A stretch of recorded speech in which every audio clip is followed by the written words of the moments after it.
Hey, scholars. So, I wanted to talk about imperialism in India and really break down what's going on, what's the relationship like between India and the British Empire.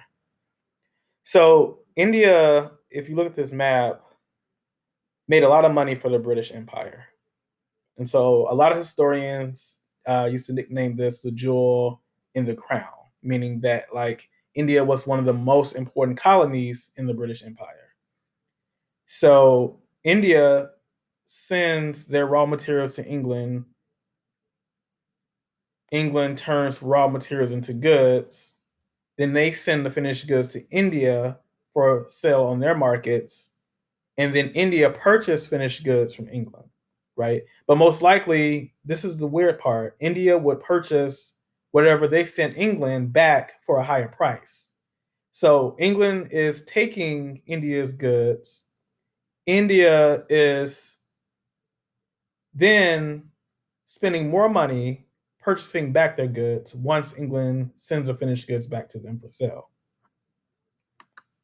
Now, India was British jewel in the crown because of the source for raw materials. So when I say raw materials, we're talking about tea. Tea was a big thing.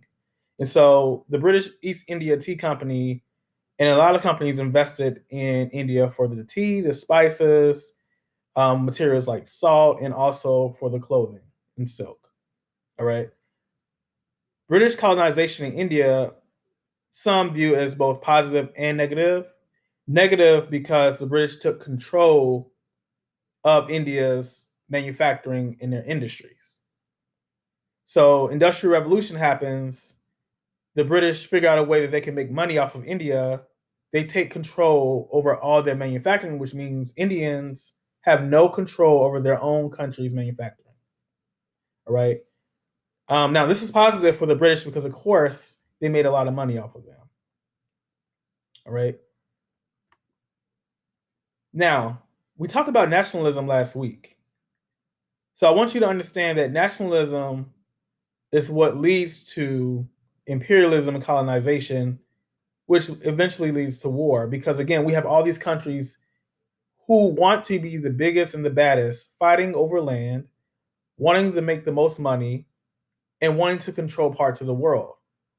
So in India, their nationalism is different because their nationalism is them unifying against the British because they're tired of being treated like second class citizens in their own country, especially after they'd given their loyalty and fought for the British in the British Army during World War I, which we'll talk about more later.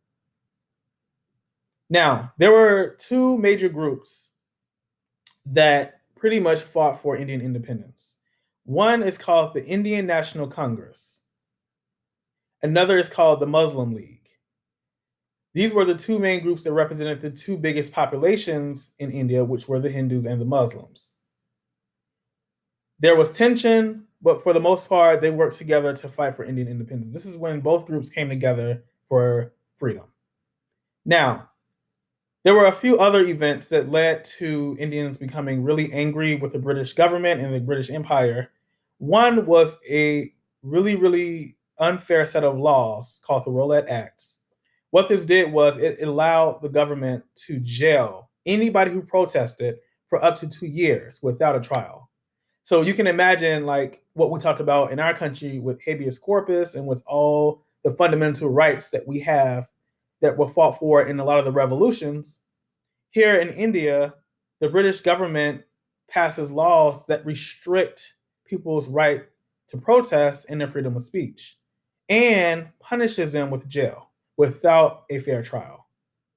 Another event, the British, and this is very devastating and tragic, the British fires upon a crowd protesting these unfair laws, and they end up killing over 400 Indians and wounding over 1,200.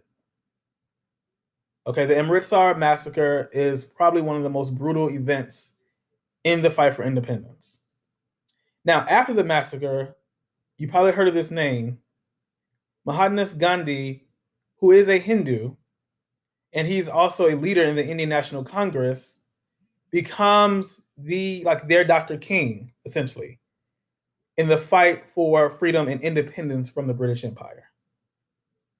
This is pretty much a brief summary of imperialism in India, what happened, India's relationship with the British Empire, and how they gained independence. Please let me know if you have any questions or need help understanding the Ed puzzle or the questions that you're doing with the Ed puzzle today. Thank you.